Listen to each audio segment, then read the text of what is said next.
28 তারিখের পর তো শেখ হাসিনা নেই, কি বলেছে না? শেখ হাসিনা তো বসে আছে, ওই যে বসে আছেন।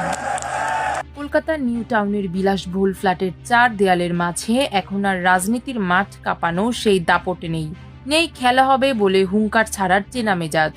আছে শুধু গুমোট দীর্ঘশ্বাস আর অনিশ্চয়তার চোরাবালি।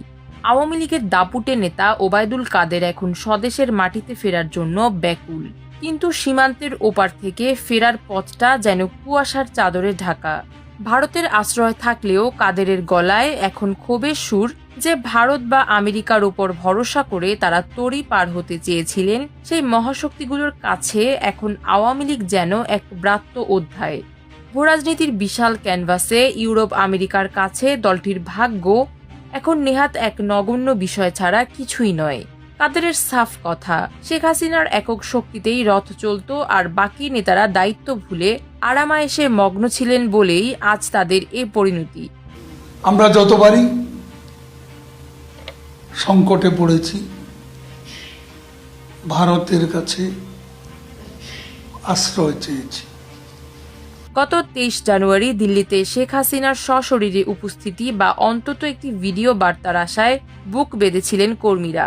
ভেবেছিলেন পাশা উল্টে যাবে এক নিমিষে, কিন্তু সশরীরের বদলে মিলল কেবল এক বিষণ্ণ অডিও বার্তা, যেখানে ডক্টর ইউনূসের ওপর ব্যক্তিগত ক্ষোভ ঝাড়তেই কেটে গেল সবটুকু সময়।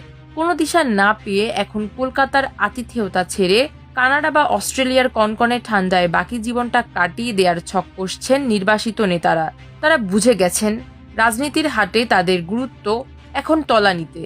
কেউ আর তাদের নিয়ে ভাবার সময় পাচ্ছে না, এমনকি খোদ ইতিহাসও যেন মুখ ফিরিয়ে নিয়েছে।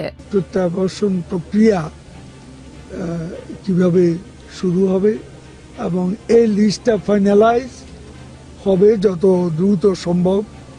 ফাইনালাইজ হলে প্রত্যাবর্তন প্রক্রিয়া শুরু হবে। সংশ্লিষ্ট সূত্রে জানা গেছে, কাদের আর ভারতের কলকাতার নিউ টাউনে থাকতে চান না, ফিরতে চান বাংলাদেশে। কিন্তু ফেরার কোনো উপায় দেখছেন না আওয়ামী লীগের এই নেতা। তার মতে, ভারতের উপর আমরা নির্ভর করে আছি, কিন্তু ভারত বা আমেরিকার মতো বড় শক্তিগুলো আওয়ামী লীগ নেতাদের নিয়ে ভাবছে না। আমাদের ক্ষমতায় ফেরানো তাদের কাছে খুবই নগণ্য